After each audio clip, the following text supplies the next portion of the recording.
Hello students, in today's lecture we are going to discuss a very interesting topic in dispensing pharmacy called the chemical incompatibility. Now imagine a situation, you mix two drugs thinking that they will work together, but instead they react with each other and produce something undesirable or inactive.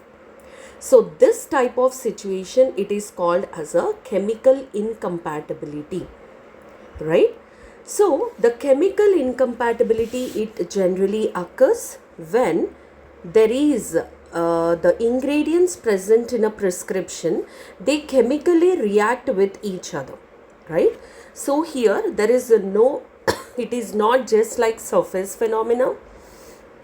Chemically they are being reacting with each other, and then as a result of this chemical reaction there may be a production of toxic or inactive product that can be formed.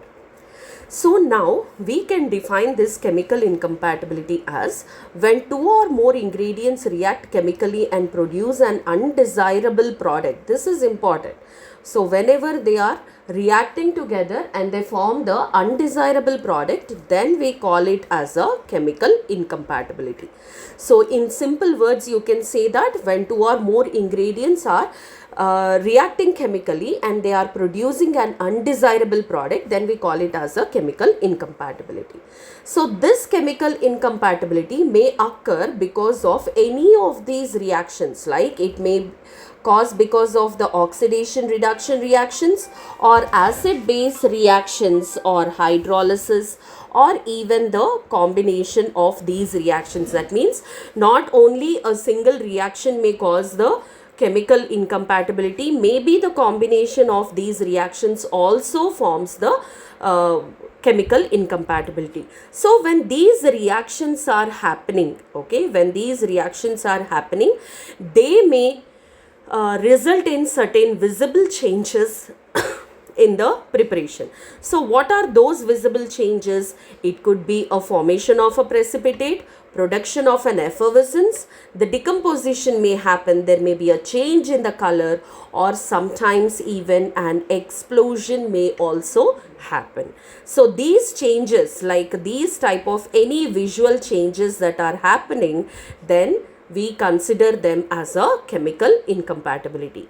So coming to the types of chemical incompatibility, we have two types of chemical incompatibility. The first one is the tolerated incompatibility and the second one is the adjusted incompatibility. First, let us see about this tolerated incompatibility.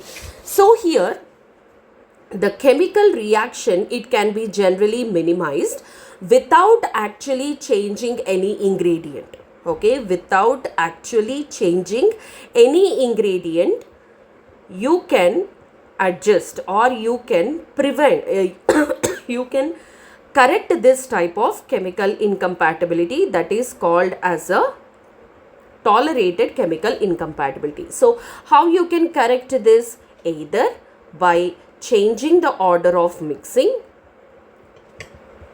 So you can change the order of mixing of the ingredients, or you can use the ingredients in the dilute form.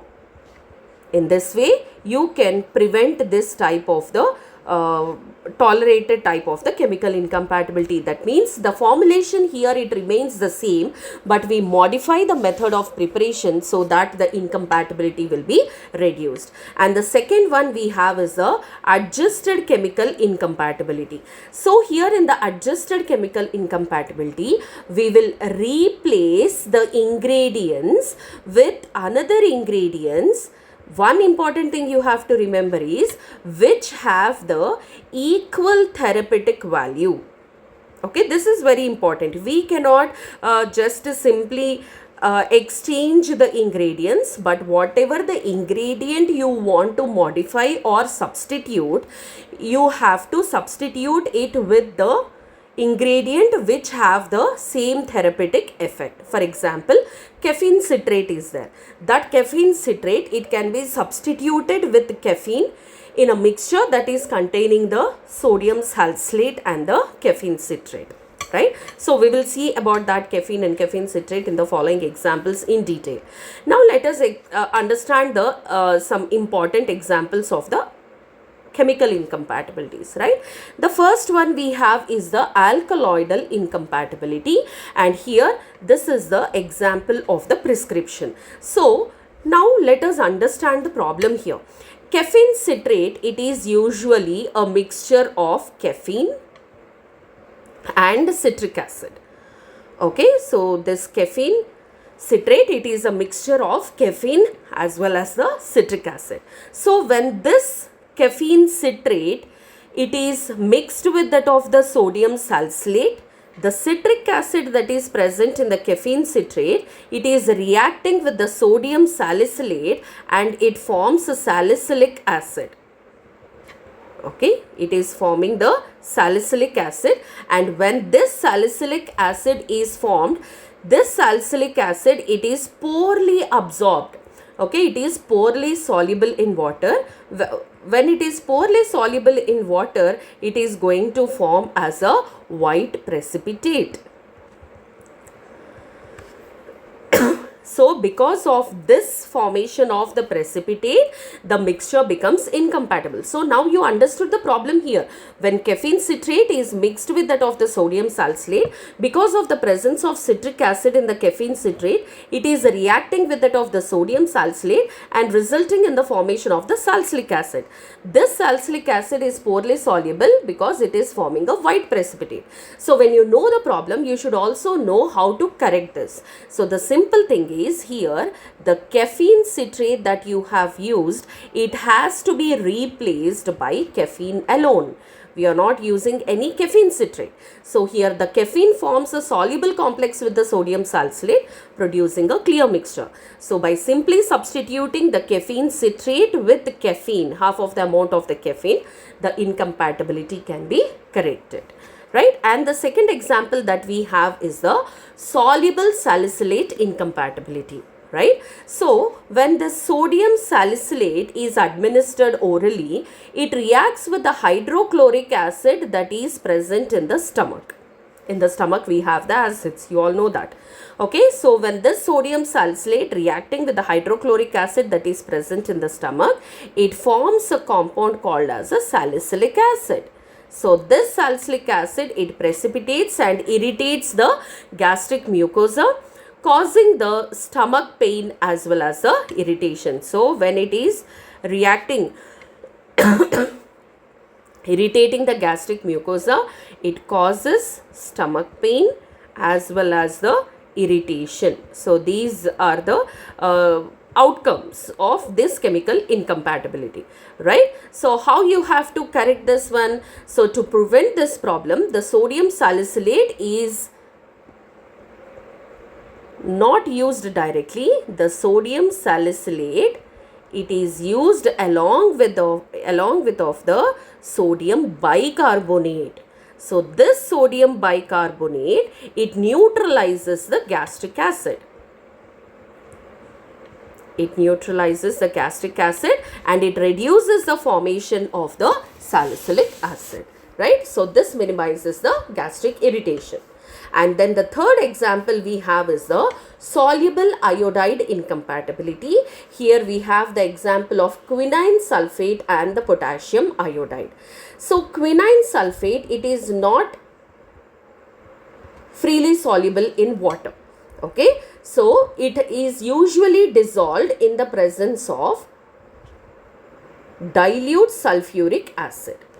Now, when this potassium iodide is present in the mixture, the sulfuric acid, it is going to oxidize the iodine, like iodide into the iodine. Okay, so this oxidizes iodide into iodine. So the iodine that is formed, it reacts with the quinine sulfate.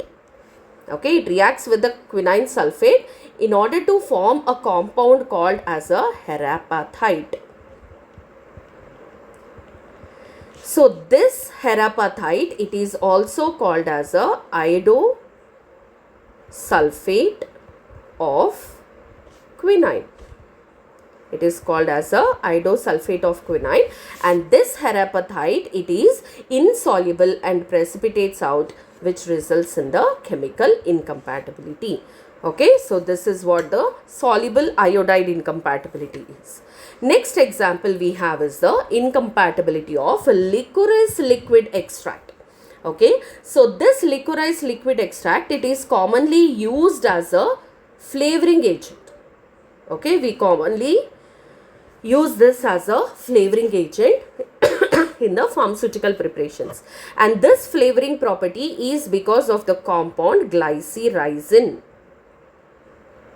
It is because of the glycyrrhizin, and this glycyrrhizin, it is a mixture of potassium and calcium salts of glycyrrhizic acid.